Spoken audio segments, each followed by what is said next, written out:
بسم اللہ الرحمن الرحیم صلی اللہ علیہ نبی وآلہ صلی اللہ علیہ وسلم صلاۃ و سلام علیک یا سیدی یا رسول اللہ وعلی آلک و اصحابک یا حبیب اللہ۔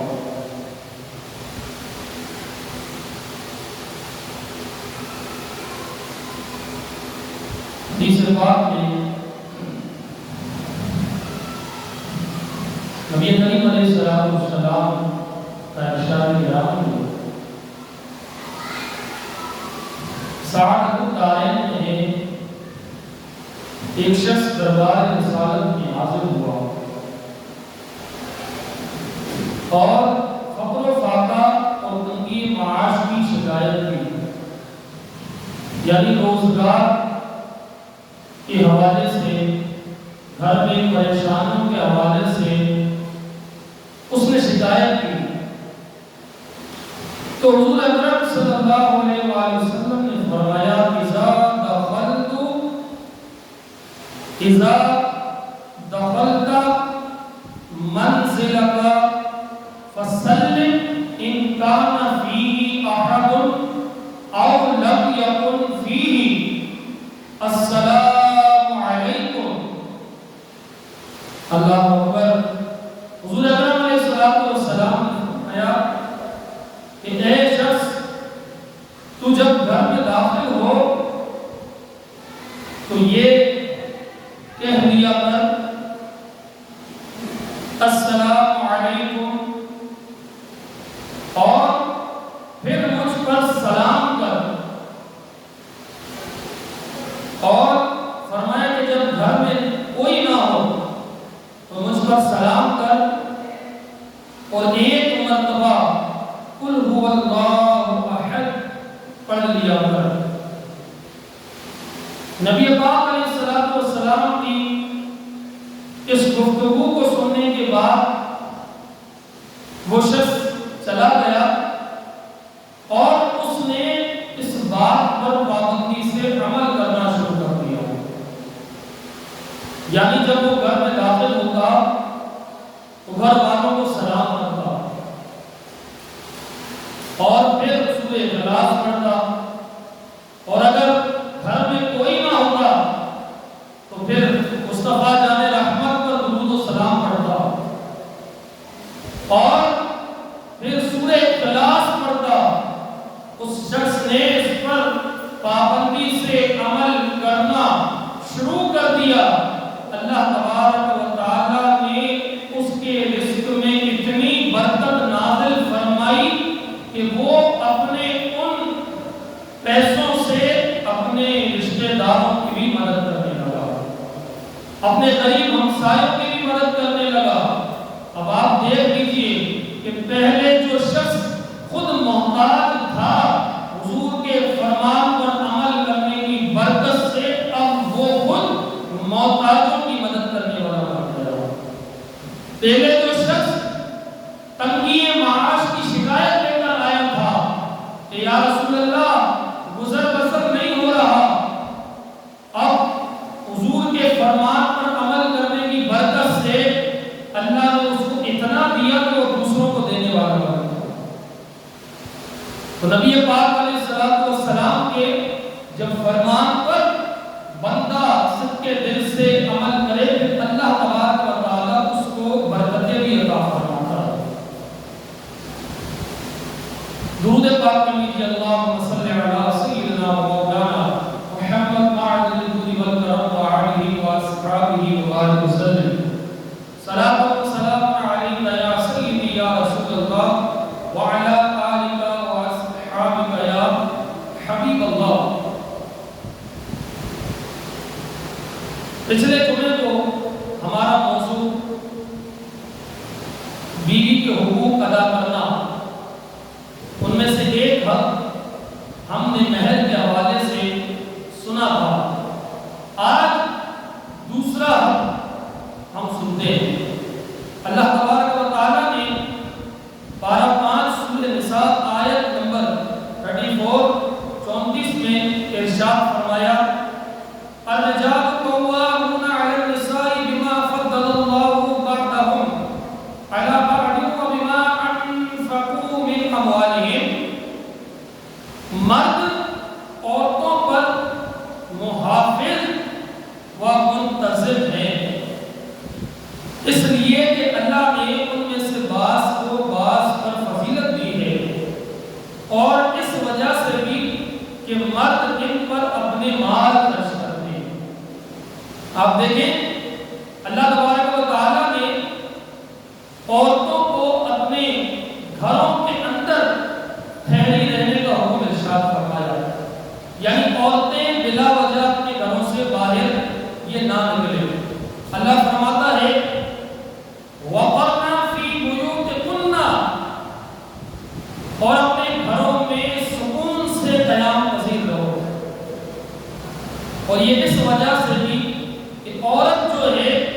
یہ گھر کے کام کاج کرتی ہے، عورت جو ہے وہ مرد کی دیگر ضروریات پورا کرتی ہے، عورت جو ہے بچوں کی پرورش کرتی ہے، اور یہ ایک بہت بڑی ذمہ داری ہے. تو گویا کہ عورت کی مصروفیات کو، گھر کے کام کاج کو دیکھتے ہوئے اللہ تبارک و تعالیٰ نے فرمایا وَقَرْنَا فِي بُيُوتِكُنَّ، اور اپنے گھروں میں سکون سے قیام پذیر رہو. اب جو عورت اللہ تبارک و تعالیٰ کے اس فرمان پر عمل کر کے اپنے گھر میں ٹھہرتی ہے، اپنے گھر میں رہتی ہے، اور بلا وجہ یہ گھر سے باہر نکلتی نہیں، تو پھر اللہ تبارک و تعالیٰ اس کو گھر کے اندر رہنے کا بھی ثواب عطا فرماتا ہے. اب یہ ساری ذمہ داریاں عورت کے ذمہ ہیں، گھر کے کام کاج، دیکھ بھال اور بچوں کی پرورش. لیکن اس نظام کو آگے بڑھانے کے لیے، اس کو چلانے کے لیے اللہ تبارک و تعالیٰ نے یہ مرد کی ذمہ داری رکھی ہے کہ عورت اگر گھر کے کام سنبھالتی ہے تو پھر مرد کے لیے یہ لازمی ہے کہ عورت کو خرچہ دے اور اس کی تمام ضروریات پوری کرے، یعنی کہ کام کاج کر کے کمائے، اور پھر عورت کے ہاتھ میں یہ کچھ نہ کچھ رقم دے اور اس کی ضروریات پوری کرے. اور مرد کو اللہ تبارک و تعالیٰ نے اس وجہ سے بھی یہ طاقتور پیدا فرمایا ہے تاکہ وہ باہر جا کر یہ کام کاج اچھے انداز سے یہ کر سکے. اللہ اکبر. اور یہ حدیث پاک میں بھی آتا ہے، لیکن انسان مختلف جگہوں پر خرچ کرتا ہے. مثال کے طور پر مسجد بن رہی ہو، اور اگر وہ مسلمان ہے تو اس کے دل میں خیال آتا ہے کہ چلو یار کچھ رقم ہم مسجد میں جمع کرتے ہیں. جمعے کا چندہ ہوتا ہے، جمعے کے چندے میں مسلمان تعاون کرتے ہیں. اسی طرح کسی کا دل کرتا ہے کہ وہ کسی مسکین کی خدمت کر دیتا ہے، یعنی جس کے سر پر نہ باپ کا سایہ ہے نہ ماں کا سایہ ہے، جس کا کوئی نہیں، یتیم ہے، مسکین ہے.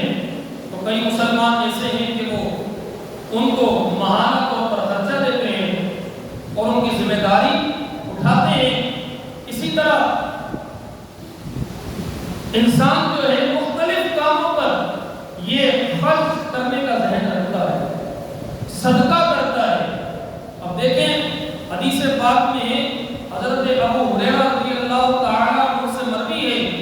نبی کریم علیہ السلام نے فرمایا دینارن انفقتہ فی سبیل اللہ. کہا ایک وہ دینار ہے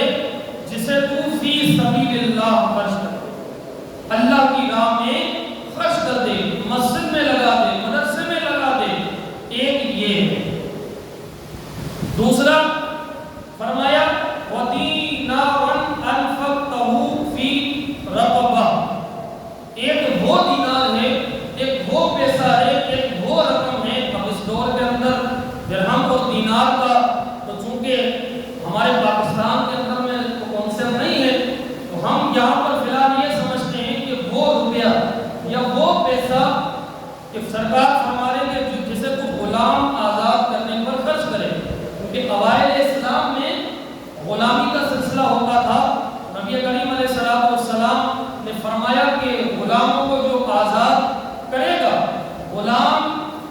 اگر آزاد کر دیا تو اس کے ہر حصے کے بدلے میں اللہ تبارک و تعالیٰ غلام آزاد کرنے والے کے جسم کے حصے کو جہنم سے آزاد کرتا ہے۔ لیکن اب اس دور کے اندر غلام کا بھی چونکہ کوئی سلسلہ نہیں ہے، لیکن اس دور میں تھا، تو فرمایا کہ ایک وہ دینار ہے کہ جسے تو اللہ کی راہ میں خرچ کرے، ایک وہ دینار ہے جسے تو غلام آزاد کرنے پر خرچ کرے، اور فرمایا دینار انفقته علی اہلہ مسکین، کہا ایک وہ دینار ہے کہ جسے تو مسکین پر صدقہ کرے، جسے تو مسکین ضرورت مند پر صدقہ کرے، اور فرمایا کہ ایک وہ دینار ہے جسے تو اپنے اہل و عیال پر خرچ کرے۔ تو صحابہ کرام نے عرض کی کہ یا رسول اللہ ان چاروں دیناروں میں سے سب سے افضل دینار، یعنی ثواب تو سب پر ملے گا، بھائی بندہ اگر مسجد میں پیسہ دے تو اللہ تعالیٰ اس پر بھی ثواب دے گا، اگر کسی غریب کی مدد کر دے اللہ اس پر بھی اجر دیتا ہے، اگر کسی مسکین کی مدد کر دے اللہ اس پر بھی اجر دیتا ہے، اگر کسی بیٹی کے رخصتی کے اسباب بندہ بنا دے تو اللہ اس پر بھی اجر دیتا ہے، کسی مسکین کی مدد کرے اللہ اس پر بھی اجر دیتا ہے، اور اپنے گھر والوں پر خرچ کرے اللہ اس پر بھی اجر دیتا ہے۔ صحابہ کرام نے عرض کی کہ یا رسول اللہ صلی اللہ علیہ وسلم ان تمام کاموں میں سے سب سے بڑھ کر سب سے زیادہ یہ کس پر ثواب دیا جائے گا؟ تو حضور علیہ السلام نے فرمایا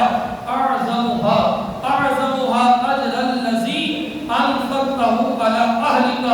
سنو ان تمام میں سے سب سے زیادہ اجر اس دینار میں ہے جو تو نے اپنے اہل و عیال پر خرچ کیا۔ دیکھیں گھر والے بھی ہمارے، بھائی ہمارے گھر والے، اور اللہ تعالیٰ ہمارے گھر والوں پر خرچ کرنے کا ثواب میں زیادہ عطا فرما رہا ہے، یعنی ہمارے اہل و عیال۔ اہل و عیال کون ہوتے ہیں؟ یعنی ہماری بیوی، ہمارے بچے، ہمارے آنے والے سارے جو بعد میں آئیں گے وہ ہمارے اہل و عیال ہیں، اور ہمارے آباء و اجداد کس کو کہتے ہیں؟ ہمارے والد، ہمارے دادا، اس کے پھر والد، یعنی ہم سے پہلے جو ہیں ہمارے والد دادا اس کو ہم آباء و اجداد کہتے ہیں، اور ہمارے بعد والے جو ہیں ان کو ہم اہل و عیال کہتے ہیں۔ تو فرمایا کہ جو سب سے زیادہ جس پر اللہ تعالیٰ میں اجر دے گا وہ کیا ہے کہ اپنے اہل و عیال پر خرچ کرنا۔ اچھا اس کا مطلب کوئی یہ نہ سمجھے کہ اب صرف گھر والوں پر ہی خرچ کرنا ہے اور کسی جگہ پر نہیں کرنا، نہیں، یہ ایک حدیث پاک میں سرکار علیہ السلام نے ایک زیادہ ثواب کا بتایا ہے کہ بقیہ بھی ساری جگہوں پر وقت کی مناسبت سے ضرورت کے تحت جس چیز کی جب ضرورت ہوگی تم خرچ کرو گے تو اللہ تعالیٰ تمہیں اتنا عطا فرمائے گا، لیکن یہاں پر گھر والوں کے حوالے سے ایک مسلمان کی، ایک شوہر کی، ایک بیٹے کی، ایک باپ کی، ایک بھائی کی ذمہ داری کو بیان کیا جا رہا ہے کہ اگر تم کماتے ہو مشقت کے ساتھ، محنت کے ساتھ، تقاضا کرتے ہو، دھوپ میں کام کرتے ہو، تو کہا کہ اللہ تعالیٰ یہ تمہارا ضائع نہیں فرمائے گا، یہ دھوپ میں کام کرنا تمہارا ضائع نہیں فرمائے گا، بلکہ اگر نیت صحیح ہوئی، نیت اچھی ہوئی تو آج کی اس دوڑ دھوپ میں آپ بھاگے اور آپ نے کمایا اور اس کے حلال ہوا تو اللہ تعالیٰ آپ کو محشر کی گرمی اور آگ سے نجات عطا فرمائے گا۔ ہاں اللہ اکبر۔ اب دیکھیں ایک صحابی رسول جن کا نام ہے حضرت کعب بن عجرہ رضی اللہ تعالیٰ عنہ فرماتے ہیں آپ میں سے بہت سارے لوگ پورا دن کام پر ہوتے ہیں، یعنی صبح 8 بجے سے لے کے بعض اوقات 8 بجے تک کسی کی ڈیوٹی ہوتی ہے، کسی کی رات تک ڈیوٹی ہوتی ہے، کسی کی 12 16 گھنٹے وہ بیچارہ کام کرتا ہے، محنت کرتا ہے اور اپنے گھر کے اخراجات یہ پورے کرتا ہے۔ وجہ کیا ہے کہ وہ کسی کے ہمارے گھر والے کسی کے سامنے ہاتھ نہ دیں، ہم محتاج نہ ہوں، ورنہ یہی ہوگا کہ اگر ہم کام نہیں کریں گے، دیکھیں رزق کا ذمہ اللہ نے لیا ہے، اگر ہم کام نہ بھی کریں نا تو یہ رزق کا ذمہ اللہ نے یہ لیا ہے، لیکن اب ذمہ لیا ہے تو پھر کسی کی ذمہ داری لگا رہا ہے کہ فلاں بندے کی ذمہ داری تمہارے پر ہے۔ تو بہرحال تو فرمایا کہ اگر ہم صبح سے لے کر رات تک کام کرتے ہیں اور اس دوران رزق حلال کماتے ہیں، حرام کی طرف اپنا ہاتھ نہیں بڑھاتے ہیں، تو سرکار علیہ السلام نے ان کے لیے بھی خوشخبری ارشاد فرمائی۔ آج کے دور میں مجھے آپ بتائیں جہاد کا تصور ہے، جہاد کون کر سکتا ہے؟ فی الحال تو جہاد کی کوئی صورت نہیں ہے، تو لیکن جب جہاد کا سلسلہ تھا تو حضرت کعب بن عجرہ رضی اللہ تعالیٰ عنہ فرماتے ہیں کہ نبی کریم علیہ السلام کے سامنے سے ایک شخص کا گزر ہوا، صحابہ کرام علیہ رضوان نے اس کی توانائی اور اس کی چستی اور سرگرمی دیکھی، یعنی وہ قد کاٹ میں بڑا اور جاندار اور مطلب شاندار قسم کا ایسا بندہ کہ اس کو جہاد میں ہونا چاہیے۔ تو صحابہ کرام نے عرض کی کہ یا رسول اللہ کاش کہ اس کی یہ بھاگ دوڑ یہ جہاد کے لیے ہوتی، میدان جہاد کے لیے ہوتی۔ تو سرکار علیہ السلام نے فرمایا کہ میرے غلاموں سنو، اگر یہ اپنے چھوٹے بچوں کے لیے دوڑ دھوپ کر رہا ہے، یعنی بھاگ دوڑ کر رہا ہے، کما رہا ہے چھوٹے چھوٹے بچوں کے لیے، تو فرمایا یہ بھی اللہ کی راہ میں یہ بھی جہاد کر رہا ہے۔ اور فرمایا کہ اگر وہ اپنے بوڑھے ماں باپ کی خیالداری کے لیے تقویٰ کر رہا ہے، کام کر رہا ہے، تو کہا کہ یہ بھی اللہ کی راہ میں، یعنی دونوں آپشن۔ کہا کہ اگر یہ اپنے بچوں، اگر شادی شدہ ہے، اگر بچوں کے لیے کما رہا ہے، اپنے بچوں کو محتاجی سے بچانے کے لیے، اپنی بیوی کو، اپنے اہل و عیال کو محتاجی سے بچانے کے لیے کام کر رہا ہے، تو یہ بھی جہاد میں ہی ہو گیا، یہ اللہ کی راہ میں ہے۔ اور فرمایا کہ اگر یہ اپنے بوڑھے ماں باپ کے لیے کر رہا ہے، بہت سارے نوجوان کہتے ہیں بھائی ہمیں تو ہماری والدین کی ذمہ داری بس ہم کیوں نبھائیں، ایسے نوجوان یہ شادی کرنے کے بعد پھر کہتے ہیں بھائی ہماری ذمہ داری تو ہمارے بچے، ہماری بیوی، ہمارے ماں باپ تھوڑی۔ ایسے بھی بدبخت مطلب اولاد ہے جو تھوڑی بہت سیکولرزم قسم کی کتابیں پڑھ کے ان کا دماغ خراب ہو جاتا ہے، اور پھر کہتے ہیں کہ بھائی بس دیکھو قرآن میں نا بس اپنے اہل و عیال کی ذمہ داری نبھاؤ، تو کچھ قرآن کی آیت لے کر وہ سمجھتے ہیں کہ بس یہی ہمیں اس پر عمل کرنا ہے۔ بھائی وہ جو ماں باپ کی خدمت والی آیتیں ہیں وہ کہاں سے جائے گی؟ بہرحال جب بندہ ذمہ دار بنتا ہے تو پھر ماں باپ کی بھی خدمت کرنی ہے، پھر بیوی کا بھی خیال رکھنا ہے، پھر بچوں کو بھی مطلب اس پر بھی شفقت کرنی ہے، اور اگر بھائی ہے تو پھر بہن کا بھی خیال رکھنا ہے۔ تو بہرحال سرکار علیہ السلام نے فرمایا کہ یہ اگر دونوں میں سے کوئی ایک کام بھی کرتا ہے، دونوں کرے تو اور زیادہ اس کے لیے ثواب ہے، لیکن دونوں میں سے اگر ایک کام بھی کرتا ہے تو وہ بھی اللہ کی راہ ہے۔ اور آپ کو پتہ ہے اللہ فرماتا ہے کہ جو اللہ کی راہ میں مارے جائے انہیں مردہ نہ کرو، ان کو تو زندہ کرو، ان کو مردہ گمان بھی نہ کرو۔ تو مجھے آپ بتائیں کہ اگر آج کے دور میں مسلمان جو ہے اس کے حلال کی تلاش میں اپنے گھر والوں کو محتاجی سے بچانے کے لیے، اپنے گھر والوں کو تنگی سے بچانے کے لیے، اپنے ماں باپ کو دوسروں کے سامنے ہاتھ پھیلانے سے بچانے کے لیے اگر محنت کرتا ہے تو گویا کہ وہ بھی اللہ کی راہ میں، اگر وہ مرتا ہے تو قیامت والے دن اللہ اس کو بھی شہیدوں میں اٹھائے گا، اللہ اس کو بھی شہیدوں میں اٹھائے گا۔ اللہ اکبر۔ اور آخری میں سرکار علیہ السلام نے فرمایا کہ اگر وہ ریاکاری اور نام نمود کے لیے کر رہا ہے، یعنی کچھ لوگ ہوتے ہیں نا اپنی عیاشی پوری کرنے کے لیے پیسہ کماتے ہیں، بھائی مجھے یہ چاہیے، مجھے وہ چاہیے، مجھے نیا موبائل چاہیے، مجھے نئی گاڑی چاہیے، مجھے نیا گھر چاہیے۔ نیا گھر بھی ہونا چاہیے، نئی گاڑی، لیکن صرف اس لیے نہ ہو، ذہن یہ ہو اچھا بعد اوقات پھر بندہ ان ساری خواہشات کو پورا کرنے کے چکر میں غلط کام کی طرف نکل جاتا ہے، پھر اس کے نتائج آپ کے سامنے آتے ہیں۔ حضور نے فرمایا کہ اگر ریاکاری کے لیے اور نام نمود کے لیے اگر کوئی بھاگ دوڑ کر رہا ہو تو پھر فرمایا کہ یہ شیطان کے لیے کام کر رہا ہے، اس پر اس کو کوئی ثواب نہیں ملے گا، اس پر اس کو کوئی ثواب نہیں ملے گا۔ لیکن اگر اس کے برعکس یہ گھر والوں کے لیے کرتا ہے تو یہ اللہ کی راہ میں جہاد ہے۔ ایک اور حدیث میں ہے نبی کریم علیہ السلام نے فرمایا ان جابر رضی اللہ تعالی عنہ عن النبی صلی اللہ علیہ وآلہ وسلم قال اول ما يوضع في ميزان العبد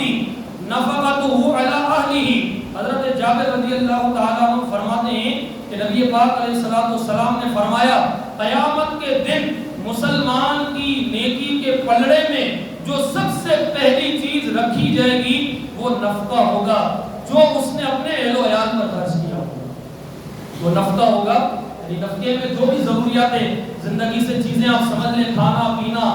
رہنا، کپڑے وغیرہ، فرمایا کہ جو کھانے پینے کی چیزیں، جو خرچہ یہ اپنے گھر والوں پر کرے گا وہ سب سے وزنی چیز میزان عمل پر یہی ہوگی۔ اب دیکھیں وہی بات کہ گھر والے ہمارے ہیں، ذمہ داری ہماری ہے، لیکن اللہ تعالیٰ اس پر بھی ہمیں عطا فرما رہا ہے۔ تو کبھی بھی دینے کے معاملے میں اگر اللہ نے دیا ہے، لیکن معاملات کی آپ پہلے دیکھ لیا کریں، بعض اوقات فضول بھی خرچی ہو جاتی ہے۔ جہاں 10 روپے لگانے تو وہاں 100 روپے لگا دیتے ہیں، جہاں 100 روپے لگانے وہاں 1000 روپے لگا دیتے ہیں، جہاں 1000 لگانے تو وہاں تھوڑے زیادہ۔ تو آپ بالکل مینٹین کر کے چلے، پوری یعنی کہ دیکھ لیں کہ بھئی اتنی ہماری ضروریات ہیں، اس حساب سے چلے، اور بقیہ جو ہے وہ اللہ کی راہ میں خرچ کر دے۔ اللہ اکبر۔ پھر نبی کریم علیہ السلام نے فرمایا کہ جو لوگ اپنے گھر والوں پر تنگی کرتے ہیں، ان کی ذمہ داری ہے، جوان ہے، کام کر سکتا ہے، لیکن اس وجہ سے کام نہیں کرتا کہ ابھی تو میری عمر ہی نہیں ہے، ابھی میرے ماں باپ ہے نا، ابھی میرا باپ ہے نا، بس کام چل رہا ہے گھر کا۔ بھئی باپ آخر ایک دن ایسا بھی تو آئے گا کہ وہ بڑھاپے کی دہلیز کی طرف جا رہا ہے، ایک دن ایسا بھی تو آئے گا کہ اس کے ہاتھ پاؤں کام کرنا چھوڑ دیں گے، تو کیا آپ اس کا انتظار کر رہے ہیں؟ بہت سارے نوجوان اس چیز میں بھی کوتاہی کا شکار نظر آتے ہیں، وہ کہتے ہیں بس ہمارا باپ ہے نا، واقعی باپ بہت بڑی نعمت ہے، جب چلا جاتا ہے نا پھر پتا چلتا ہے کہ باپ کیا تھا۔ باپ ایک چھتری کی مانند ہے، باپ ایک چھتری کی مانند ہے کہ وہ اپنے بچے کو ہر دھوپ سے، ہر پریشانی سے ہی بچا دیتا ہے۔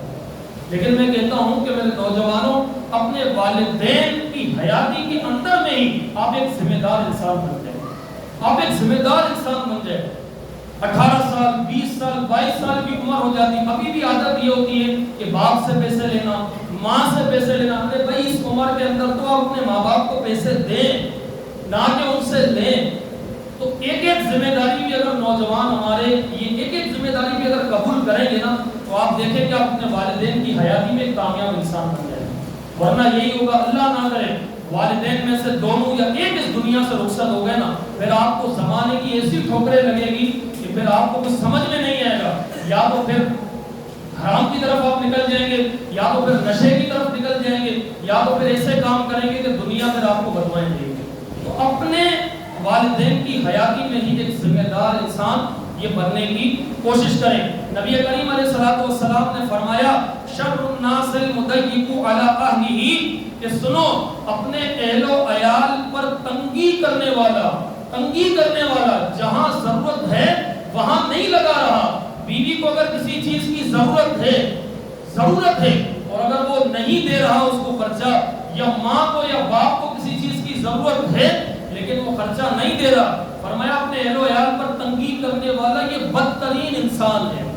بدترین انسان ہے، یعنی بیکار ہے، گھٹیا قسم کا انسان ہے۔ اللہ اکبر۔ صحابہ کرام علیہ رضوان نے عرض کی کہ یا رسول اللہ یہ کون ہے، کیسا یہ شخص ہوگا؟ یہ سن کر نبی کریم علیہ السلام نے فرمایا کہ جب وہ بندہ اپنے گھر میں داخل ہوتا ہے تو پھر اس کے ماں باپ ڈر جاتے ہیں، جب وہ اپنے گھر میں داخل ہوتا ہے اس کی بیوی ڈر جاتی ہے، اس کے نوکر غلام بھاگ جاتے ہیں، بچے سہم جاتے ہیں، دور بھاگتے ہیں۔ تو کہا کہ جب کوئی شخص ایسا گھر میں داخل ہوتا ہے تو یہ سب سے بدترین اور گھٹیا قسم کا انسان ہے اور یہ تنگی کرنے والا ہے۔ اور پھر آگے فرمایا سرکار نے کہ جب یہی شخص گھر سے باہر نکلتا ہے تو پھر بیوی شکرانے کے طور پر 2 نفل پڑھتی ہے کہ شکر ہے مصیبت ٹل گئی، یہ چلا گیا۔ وہ کہا کہ جس مرد کے گھر پہ آنے سے بیوی، ماں باپ، بچے گھبراتے ہوں، ڈرتے ہوں، وہ دنیا کا سب سے بدترین اور گھٹیا قسم کا انسان ہے۔ اور فرمایا کہ جس مرد کے آنے سے بیوی کے چہرے پر مسکراہٹ آئے، ماں باپ کے چہرے پر مسکراہٹ آئے، بچے آ کے اس کو لپک جائیں، تو فرمایا کہ یہ دنیا کا سب سے کامیاب ترین اور خوش قسمت انسان ہے کہ اس کے بچے بھی اس سے محبت کرتے ہیں اور اس کے گھر والے، اس کی بیوی بھی اس سے یہ محبت یہ کرتی ہے۔ اللہ اکبر۔ اور آخری حدیث نبی کریم علیہ السلام نے ارشاد فرمایا کہ کسی آدمی کا یہی گناہ بہت بڑا ہے کہ جن لوگوں کا خرچ کا وہ ذمہ دار ہے ان کی روزی کو ضائع کر دیتا ہے، ان کی روزی کو ضائع کر دیتا ہے۔ مطلب کیا، کام کاج کرنے کے قابل ہیں لیکن کام نہیں کرتا، یا اگر کام ملتا بھی ہے تو پھر کہتے ہیں کہ ہمارے مطلب کا نہیں ہے، ہمارے مقصد کا نہیں ہے۔ بھائی ایسا کبھی بھی نہ کیا کریں، بلکہ آپ کام جو ملے بسم اللہ کر لیا کریں،